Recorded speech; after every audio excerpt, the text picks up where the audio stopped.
Omówiono najważniejsze sprawy związane z dalszym rozwojem projektu.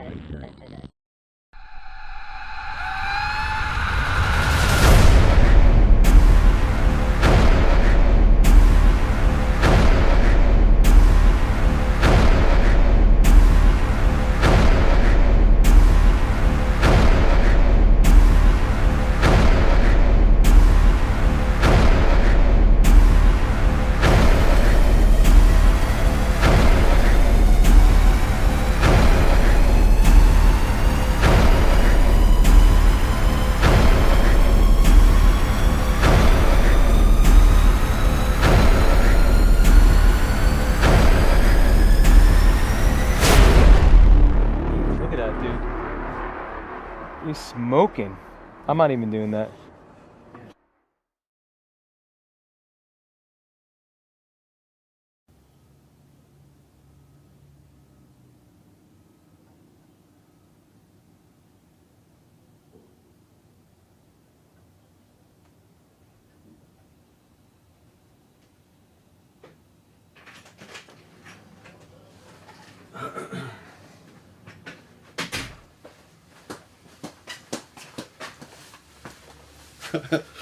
I haven't done these in a while. So, what's up, you guys? This is Tim, and welcome to LiveSciFi.tv.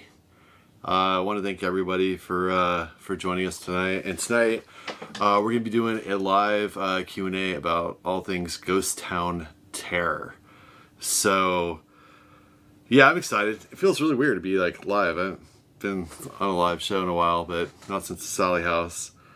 But yeah, pretty excited about this show tonight. And next weekend, actually the 2nd of May, we're going to be starting our live show at the Haunted Hill House. So hope you guys tune into that. It's going to be 2 nights live, and it's one of my favorite places to go to lately. It's just a really active house filled with a lot of paranormal activity, and I'm just curious to see what we're going to capture and document during the live show. So yeah, all right. So yeah, what's up, you guys? Hey, everyone in chat. If you guys have any questions tonight, just go ahead and tweet them, and follow us on Twitter and YouTube. My Twitter handle is at I don't even know what my personal, at LiveSciFi_Tim. I don't even know my freaking Twitter handle, but whatever. So yeah, let's go ahead and get started, you guys. Really appreciate all of you guys. I'm gonna just give some shout outs to everyone in chat, and if you could please share and give a like to the show, that would be amazing. So I'm gonna say what's up to Peasy Meds, Carrie Rodland, Austin McKay, Jessica Luna, Susan Lopez, Jojo Mafia, Mickey's Life, Dark Angel, Male Gothic. Wow, that's a long screen name there. Harley Quinn, Alicia, Nikki the Other Side, Meta Lunar, Peasy Meds, the only 1289 dude. So yeah, you know, I want to say thank you to everyone in the chat. You guys have inspired me to continue with this over the years. It's been quite a journey. You know, I started doing the live ghost hunts back in 2007. Started off on Justin TV.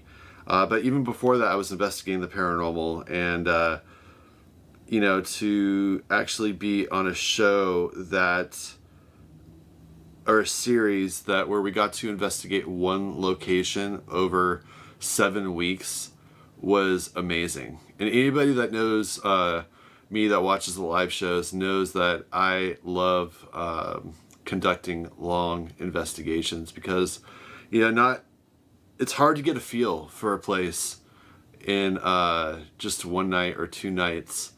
And so we had an amazing investigation. I was accompanied with amazing investigators, an amazing medium, Sarah Lemos, Sapphire, Sandalo, and Scott, and we were just involved in a case out in Anaconda that was filled with a lot of twists and turns. And I want to give a big shout out to the production crew who were able to capture a lot of those moments where we were trying to figure out what was haunting and affecting the family. So yeah, I know one of the questions that was asked was how long did I stay out there, and I was out there for 7 weeks. Yeah, in Montana, and investigating and really trying to get to the bottom of what was affecting the family there. And there's, that was just one of the things that we were able to isolate and help the family out with. But each one of those buildings has activity in them, so there's a lot more for us to discover on the ranch and try to figure out. So hopefully we'll be able to go back out there and try to figure out what else is going on there. So sorry, I'm gonna look at the chat. Yeah, so it kind of reminded me a lot. I know one of the questions that was asked was about the connection to, or my connection to this investigation. And whenever you work with a family and you are, and you're doing it for the right reasons, there's always things that connect to you. And I developed a real strong connection to the family when we went out there to go shoot some test footage. And there were a lot of similarities in the way that Karen and her family were pulled out of their home out of Seattle, and they wound up in Anaconda. Very similar to how I wound up in Wilkes-Barre. And that was just like one of the connections that I had. But just seeing what the children were going through and how it was affecting the mother and in all these different ways, it just I had a lot of personal connections and ties to the case. So I'm happy that we were able to help them. So I'm gonna just kind of go through some of these questions here, and if once in a while I look in the chat, I'll try to answer those as well. So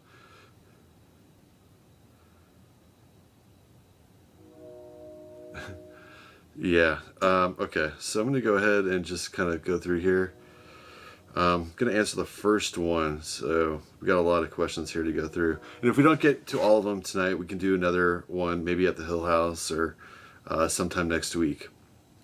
So the first question that was asked is, have I ever had a conversation with an angel, a fallen angel, ask questions about Tupac, Tupac, I don't know, and got answers in EVPs.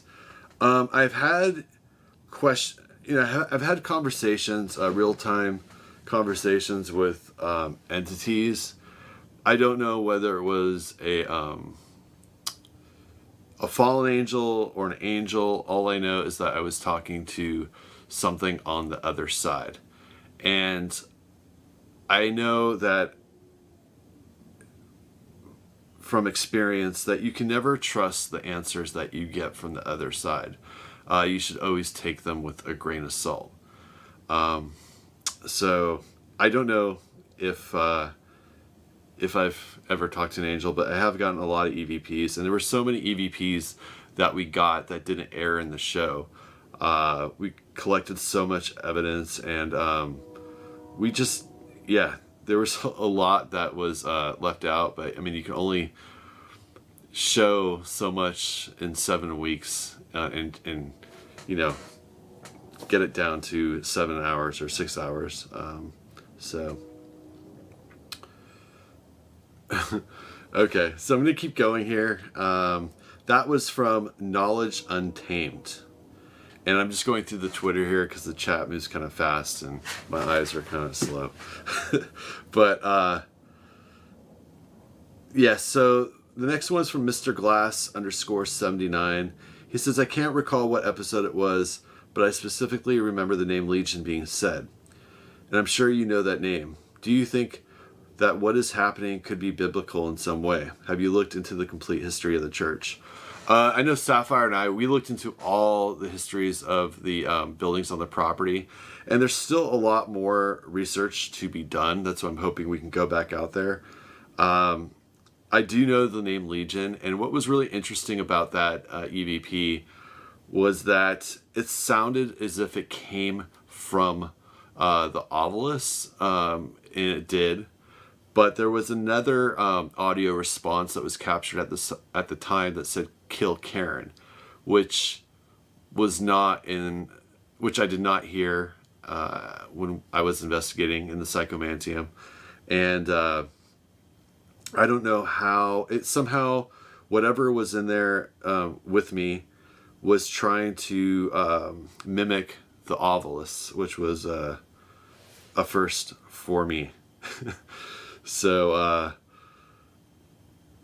yeah. The next question is, I feel like the family is not telling you everything. I'm wondering if they tried stopping it on their own and opened up a portal by accident.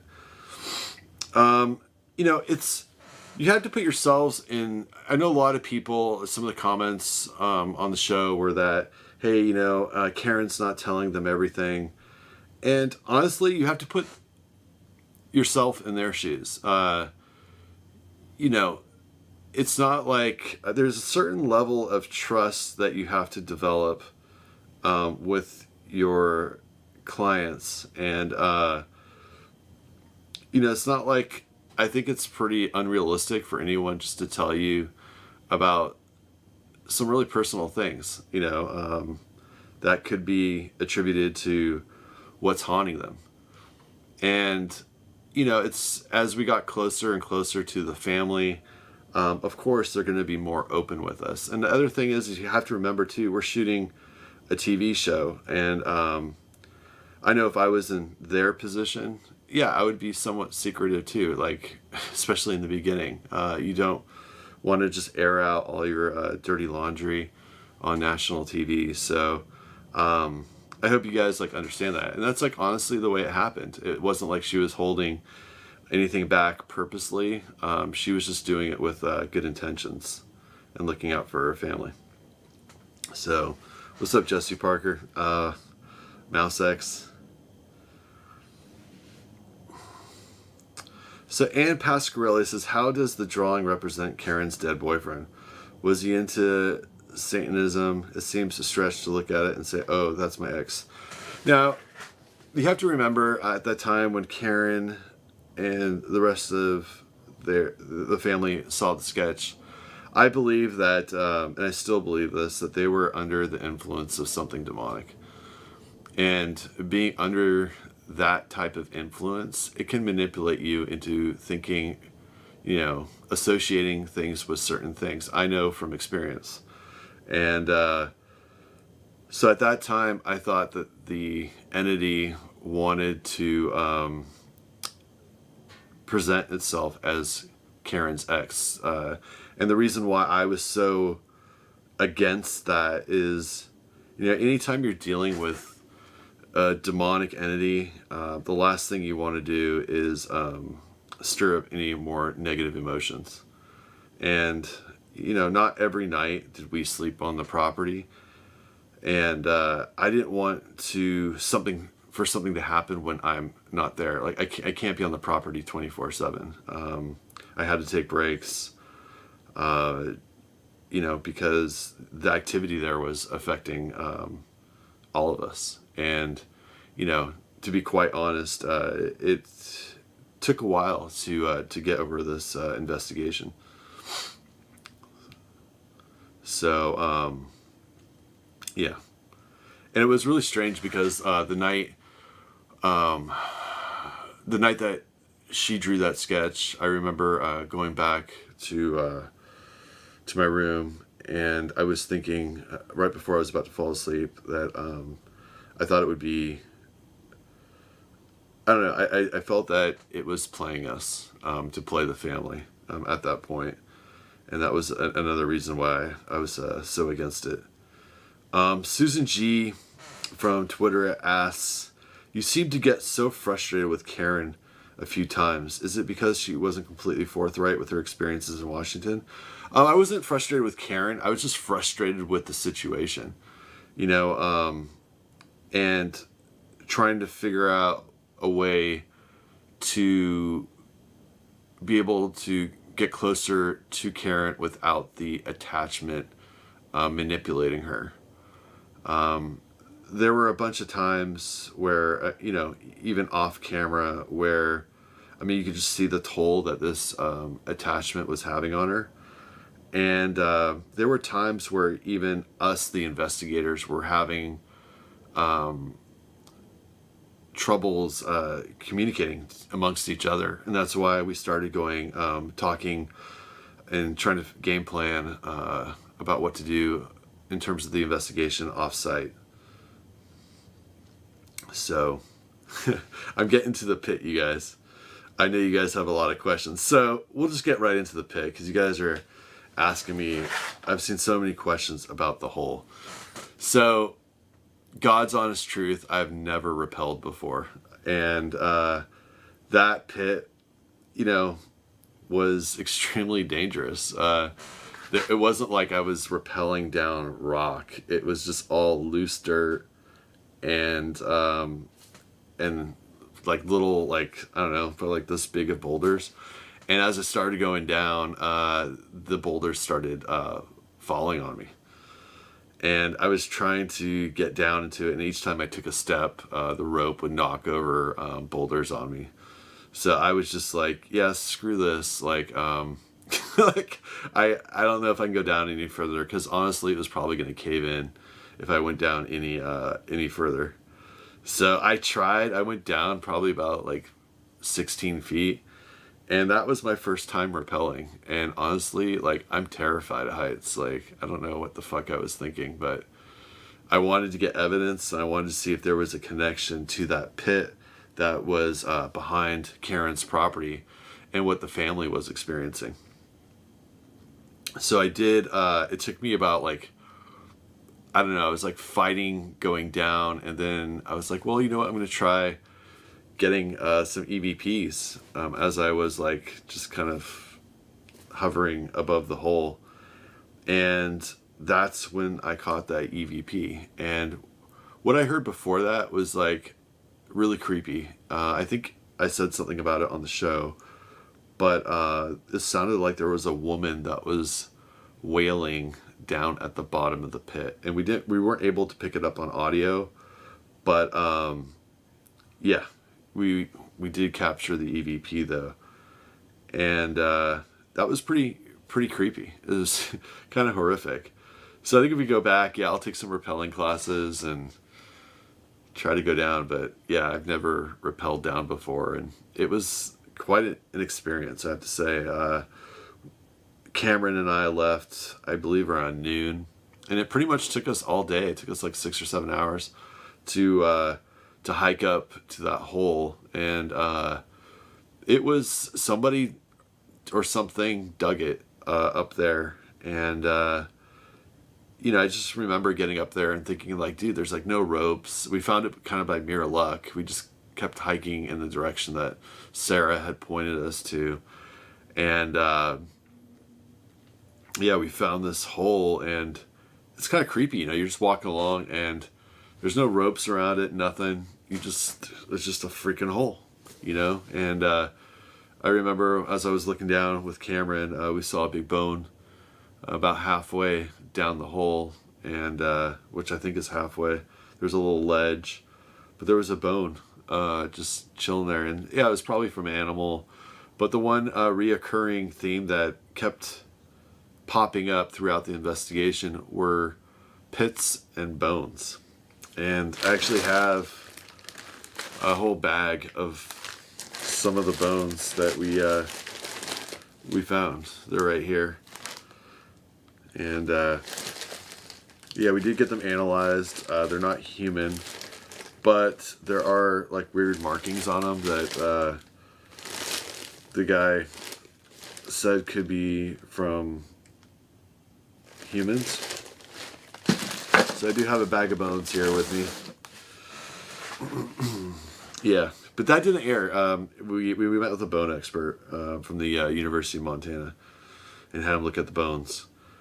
And yeah, I actually have the club that we found in the Commercial Street property here.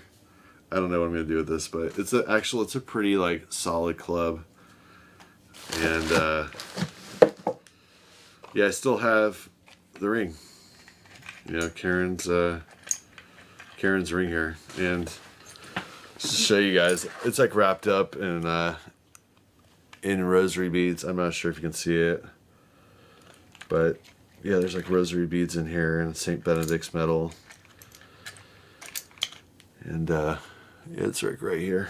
I'm not sure you can see it, but oh, yeah. So this ring had a pretty scary story around it. I've just been holding on to it for Karen. And we have some Saint Benedict medals and blessed that kind of stay in this box with it. Yeah, I brought the bones back. She's feeling better. You know, it's a healing process. You know, each day that goes by, and as she tries to remove some of that baggage from those horrific events that she had in her past, I think she's getting better.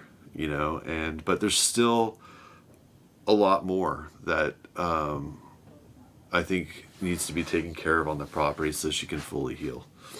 But it's a step in the right direction. Yeah, so let's just see here.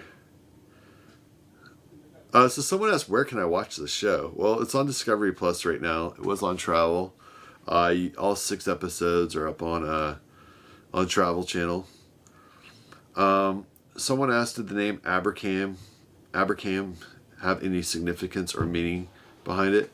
Now, it's kind of strange because, you know, that little boy, I didn't even know that it even had a name until we were doing the session in the Psychomantium, and I just thought, hey, you know, Karen, can you tell me the name? And she said Abercam, like very quickly. I don't know where the hell that name came from. I'm assuming it came from the little boy, but that's not something you can make up. I do think that the name Abercam has a close connection to the saying abracadabra, which is an old Aramaic saying, and it's basically it's basically the meaning of abracadabra is that you sow what you speak, so you give power to what you speak. So I think, you know, the reason why we stopped that session is I thought that, you know, as she was calling out to this Abercam entity, things started to get really hairy, and Sarah started having trouble breathing. There was a lot of weird things that were happening. Karen started to get poked, and I thought that she was trying to get this entity to manifest through that portal that was in the church. Yeah, it was pretty creepy, you know. And I was running a video ITC session outside of the Psychomantium, and that's when I caught that entity. And it looked like what she described as Abercam. So, okay, so we're going to keep going here. I'm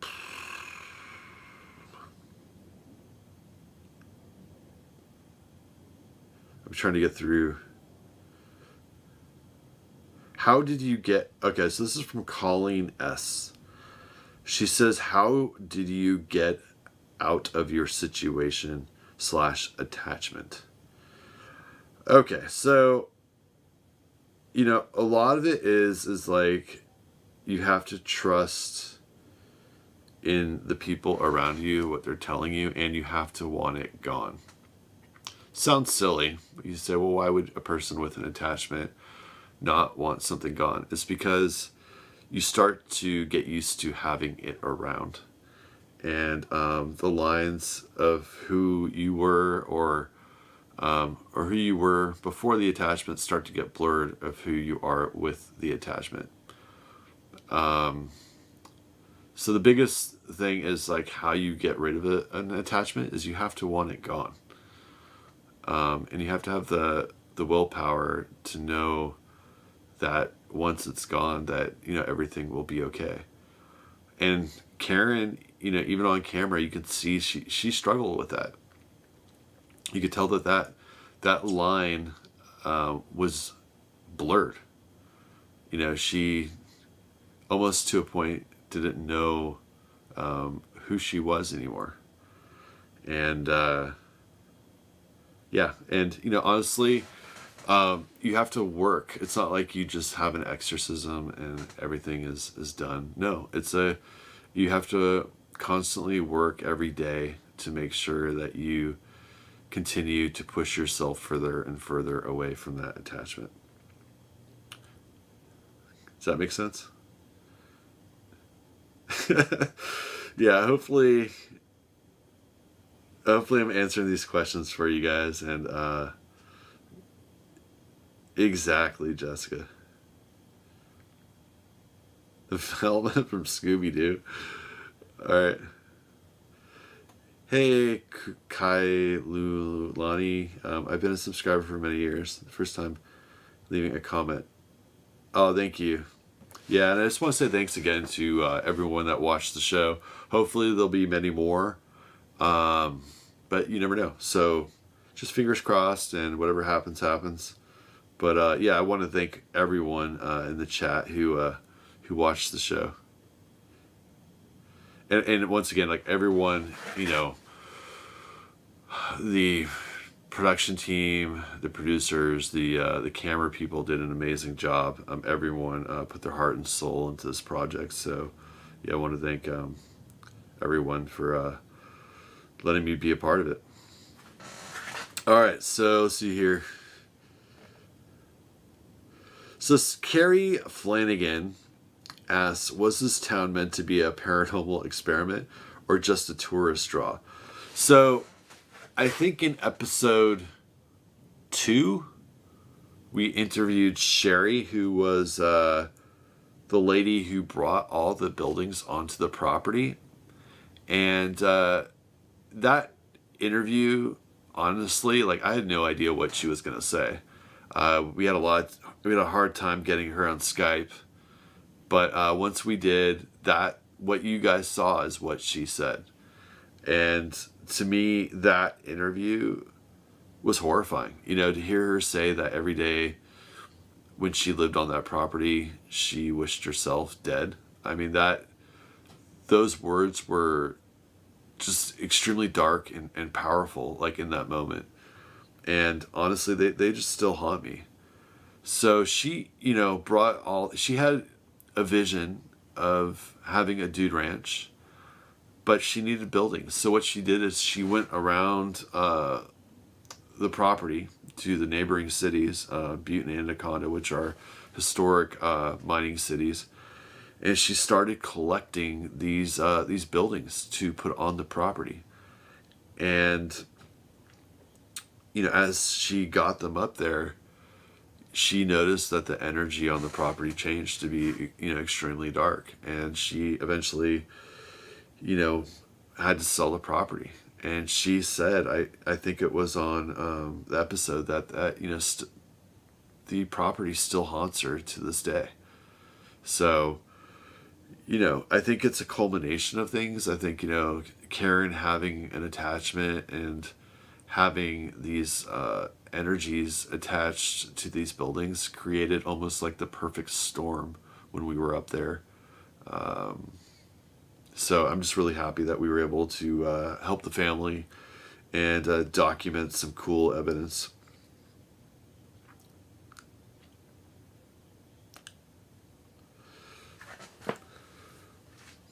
All right, so I'm going to keep going down here.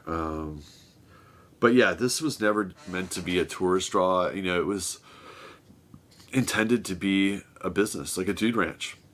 And you know, the person who was going to buy it before Karen actually killed himself too, you know, and there's just so much, honestly, like, I know this may offend some people in the area, but there's a dark, you know, there's a lot of dark history in a lot of these mining towns. And Anaconda and Butte, they have, you know, it has a dark history. And you could see how this dark history could attract dark energies. Okay, so I'll keep going down here. So Jersey Chick asks, do you have another project you're working on?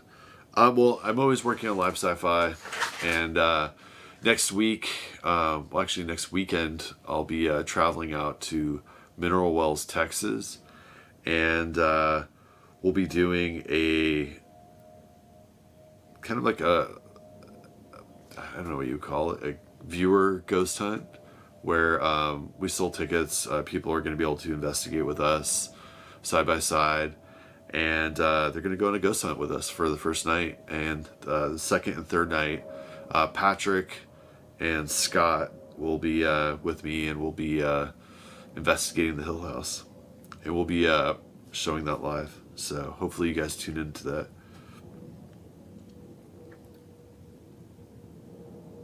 Yeah, so there's still some tickets available if anybody wants to go. Yeah, it's in Mineral Wells, Texas. Texas, that's right, Savage. Yep. So yeah, we still have a couple left. Okay. So let's see here.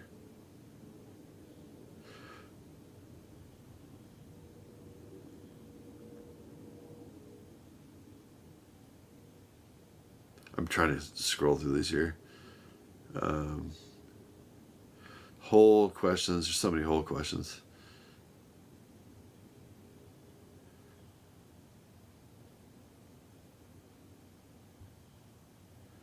Yeah, so Beth Johnson asks, how is Karen doing now? And did you have any lasting impact on yourself or your family? Karen's doing better. You know, I talked to her about a couple weeks ago. And yeah, she's doing better. And, you know, Sarah did a great job showing the family how to sage and cleanse the property. And, you know, it's a process though. You know, it's not just like you can just, you have one thing done and it's gone forever. No, it's, you got to stay on top of it, and you got to make sure that every day you remind yourself that you have things that you have to do to continue with that healing process. Otherwise, it can creep back in.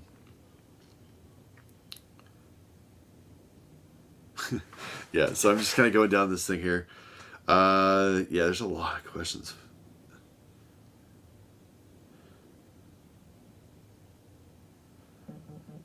So someone asks, Ginger Paranormal says, I want to know how you guys unwind after an investigation this profound. Honestly, and I'm not the only one who feels this way, this one took a while to get over.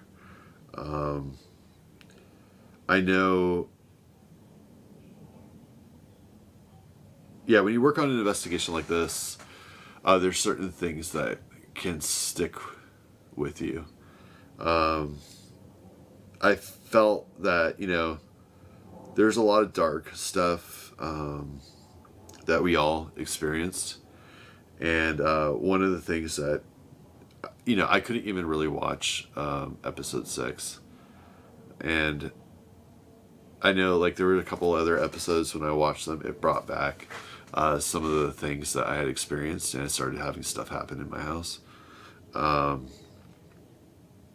Yeah, one of the creepiest things that happened to me during that investigation was the night of the exorcism. And I should have known better. I was sitting really close to Karen, probably like, you know, 8 or 10 feet away. And I sat that close to, support her. I wanted, to show her that, I was there by her side. And I was sitting there, and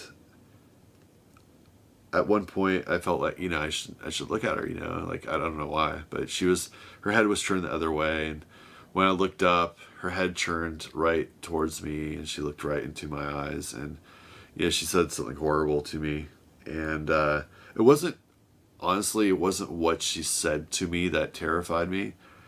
It was what I felt when I looked into her eyes. And what I saw and what I felt wasn't Karen.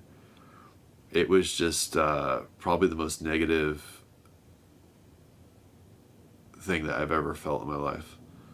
And that, watching episode 6, when I couldn't even watch that part. So I tried to, and it didn't happen. I get goosebumps just talking about it now. So it definitely wasn't her. There was something else there. All right, so somebody asked, is this show scripted? No, it's not. And one of the cool things about this was that a lot of the conversations that we had were, actually all of them that we had were just natural. And there were camera people following us around, like, constantly.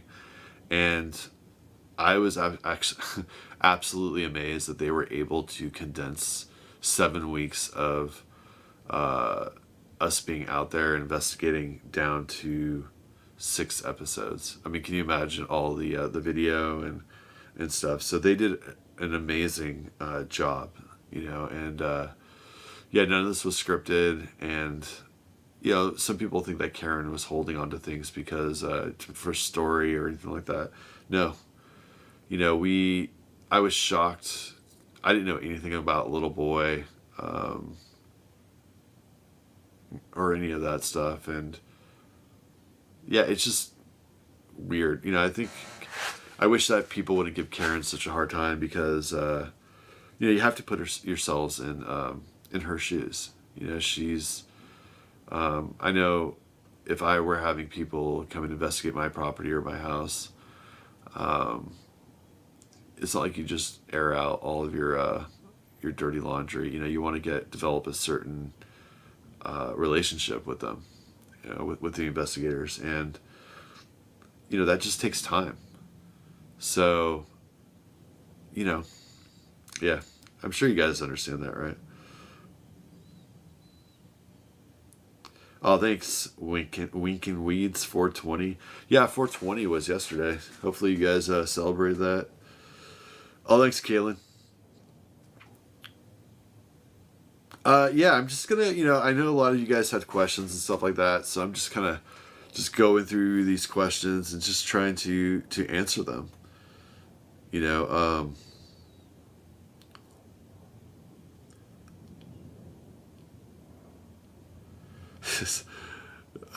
Someone asked, did you have any bad effects after the show ended? Did you have anything follow you home? I think I answered that. Yeah. I think when you're dealing with something that dark, you always have to, constantly cleanse yourself, and you don't want anything to permanently attach itself to you. So it's a little freaky, and I know, like, I'm not the only one. I know we all had issues. So but that's why I think at some point we're gonna have to get back out there. So Alicia Adurka says, enjoyed the episodes. Too many oddities in the house with the birds. My question is, what is next for Karen, and will you be doing another investigation soon? So we're still working on that, and I think there will be another investigation soon. So I'm kind of just working my way up here. Yeah, so one of the really like interesting things that I want to talk about that I thought was interesting, I'm not sure it was clearly conveyed, was I felt, yeah, even though there was an extremely dark presence that was was attached to Karen, there was also something very good and positive on the property that I think was looking out for Karen. There were a lot of things that we found, physical items that I think we were somehow guided or pointed to in the right direction to find. And I think that without those items, I don't think that Karen would have ever disclosed some of the information that she did. One of the real, I say clear examples of this is that you guys can see is the postcard that was found in the Commercial Street property. That postcard was from the 1930s, and it was actually postmarked from Seattle. And to me, that when we brought that up to Karen, that's when she started talking about her, going back to her experiences in Seattle. So I don't think that without that postcard, I don't think that conversation that Scott and Sarah would have ever happened, and we would have never found out about the little boy or about Abraham, or about the car accident, or about the rings. So there were certain things that I felt like almost like a certain angelic, maybe ghost presence. It could have been Teresa Harrington that was actually guiding us along the way to help Karen and the family. So that, to me, honestly, was probably the coolest part of the investigation, was to find or be led to certain places and to find certain things that would trigger certain conversations with Karen.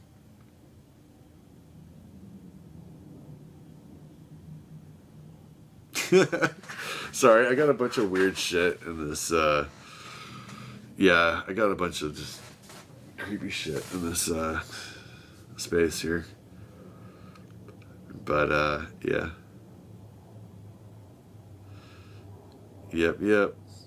All right, so sorry, Kaylin. So Kaylin Dross, who's in the chat, has a question from Twitter. She says, have you worked with Sapphire, Sarah, and Scott before doing the series? I've actually worked with Scott. So Scott and I have done investigations going back all the way to 2012. And I haven't worked with Sapphire, Sarah. However, I've been a fan of Sapphire's podcast series and Sarah's work on other shows. What do I think the dead birds signified? To me, I don't know. That kind of threw me in a loop because I felt, just as I said, certain things were trying to guide us around the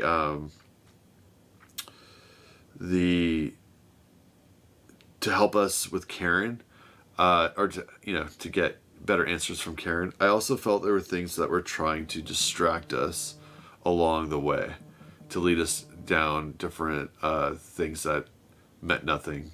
And I still don't know about the dead birds. Like, to me, I don't know. Like, I don't know if they mean anything. Perhaps when we go back, we'll find out more. We can investigate that more. And she also asked, would you be willing to go back to Anaconda to investigate other houses and buildings? Of course, yeah. I think we just scratched the surface as to what may be affecting Karen and other people in Anaconda. Did you ever find out what caused the bird? This is Angus fan asks, did you ever find out what caused the bird to be stuck in the stained glass window, head first in the glass? No, I didn't. You know, and maybe that's what we got to go figure out is what's going on with those birds.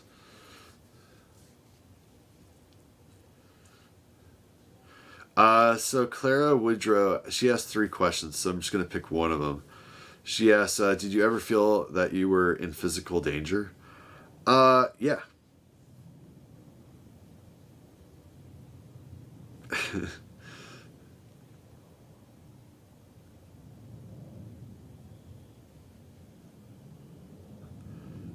Yeah, I don't know.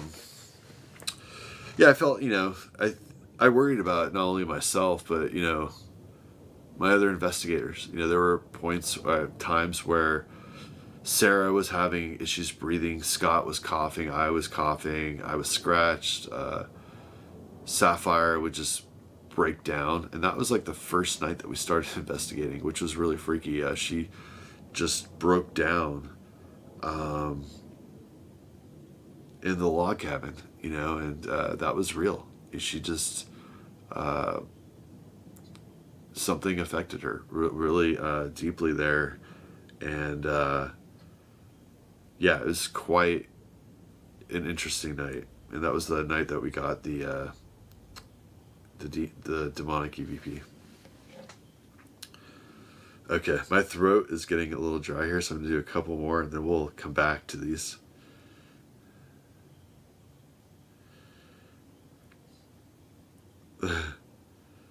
Margaret says, how long did the filming process take?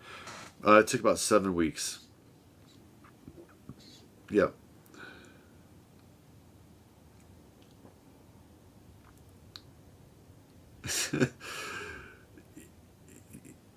Yeah, I'm just kind of going through these. All right, I'm still going through these questions here. There's a lot here, so give me a second here. It's just I'm going through my phone, literally on Twitter.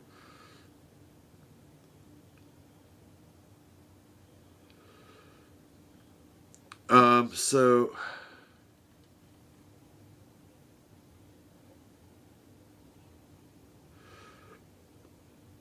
okay, so All Witchy, or Ali Witchy, says the PETA box was in the museum dedicated to Miss Harrington. Yeah, so that was actually donated by the Harringtons. That's a last rites kit. And I don't know, like, I felt that that was another item that I don't know why,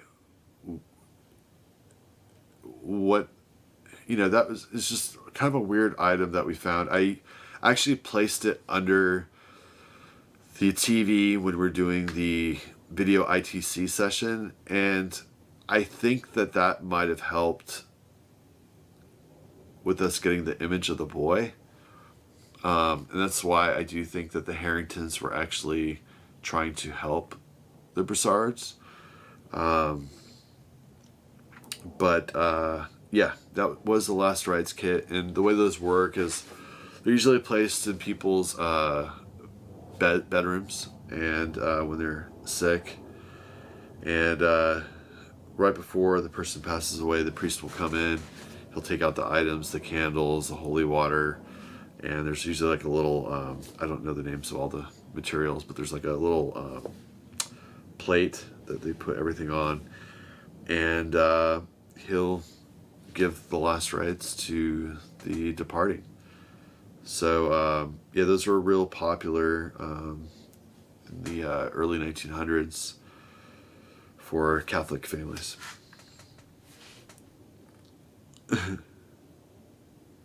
So let's see here. Do you find it ironic? This is another one from Ali Witchy, and I have to reach out to you, Ali, because I do have some questions for you. Ali Witchy says, do you find it ironic money was involved in Gulch and Wells? How do you feel about Karen running the ranch as a family friendly, having a previous exorcism and now the Gulch attachment? You know, I think that other families that come and visit her are a good thing.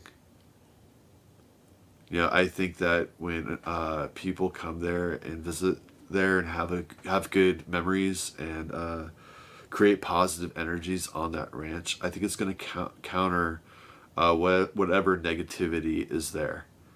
And,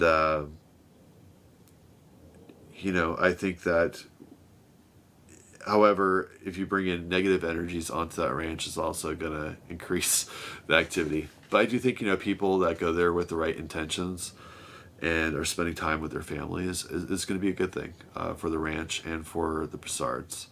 And I highly recommend anyone that is in the Anaconda area or wants to take a trip up to Montana to go check it out, because it's a beautiful property. Montana, the state, is just a beautiful state. There's a lot of cool things to do up there if you're into the outdoors. I had the time of my life out there. You know, every week we'd have a day or two off, you know, to separate ourselves from the ranch. And you know, there were a couple times where I just took hikes, and it was, it's a beautiful, beautiful country. So, yeah. All right, so I'm going to do one more question here. Carrie Rodlin asks, do you still have Karen's ring? If so, what are you going to do with it? I still have Karen's ring. I showed it to you guys earlier. If she ever wants it back, I will, you know, of course, give it to her. But in a way, just like everything else that I have that I believe has energy with it, I don't believe that, I don't know, I just believe that I'm supposed to hold on to these items. I don't know why. You know, only I find that only when I call upon them, or I you know, try to communicate with some of the energies that are attached to these items, they talk. But in a way, I've always felt that when it comes to the paranormal, this is something I'm meant to do, and I feel protected. As crazy as that sounds, like at the end of the day, I feel that I'll be okay. So, yeah, I have these items here, and a lot of people think I'm crazy for keeping them. I've been asked, well, are you going to open up a museum or something? No, I would never do that. I would never want to expose other people to these items. So I keep them here. I kind of know like what to do with them, and it sounds crazy, but I check in on them every day, and yeah, it just yeah. So that's kind of, yeah. I would never want to expose other people to some of these things here. So, all right, you guys. Well, my voice is crapping out, but if you get a chance, go on to Discovery Plus and watch Ghost Town Terror. I hope that, you know, I tried to go through as many of these questions tonight as I could, but yeah, maybe we'll do another one of these. So I'll take a couple of questions from the chat, and then we'll call it a night. But yeah, if you could, everyone chat, like the show, that would be amazing.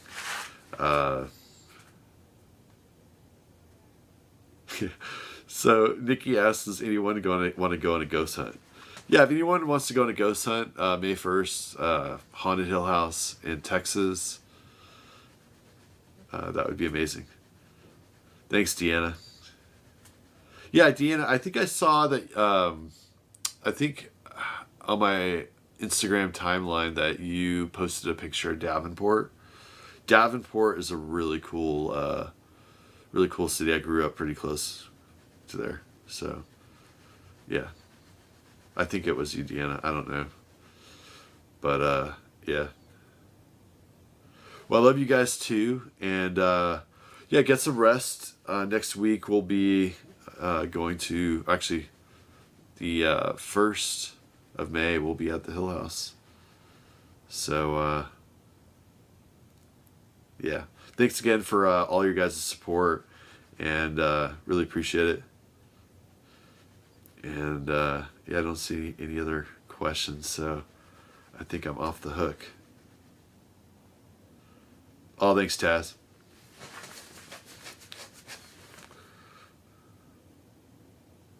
Yeah, I'm going to be doing the YouTube thing. We'll always find a way to keep doing this. This is what... this is a part of me. I've been doing it for... I don't even know how many years now. Like what? 18 years? So, yeah, this is a part of who I am. And this is something I would never give up. And I always try to be accessible to you guys. So, if you guys ever need anything, please let me know.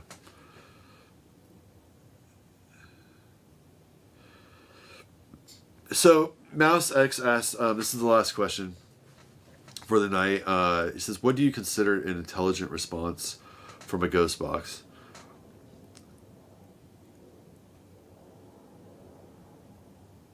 An intelligent response is a direct answer to what you ask. But I look at things a little bit differently. I know a lot of people get excited about a response that they get, an intelligent response. But you have to look at the whole picture, and when you start getting the responses that you get, it's always good not only to listen to them in real time, but to listen to those responses a day or two later.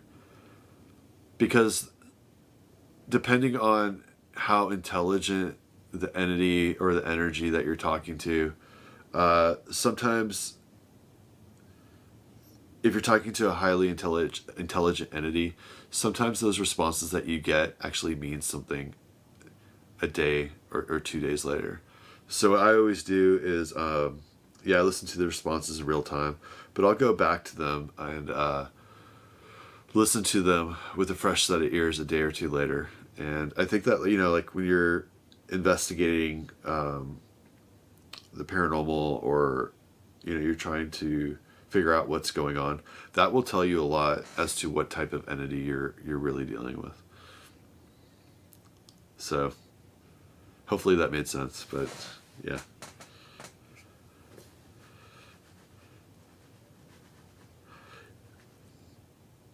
All right, well, you guys, everyone have a good night. I'll see you guys live on the 2nd and 3rd. So yeah, please don't forget to give a like, and thanks you guys so much for tuning in, and thanks for sending me a bunch of really good questions. Really appreciate it. And hopefully this will encourage you guys to go out and explore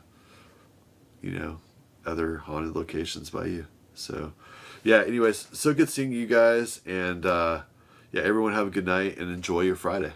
All right, peace out. All right, bye guys. I'll just shut off here. Good night, guys.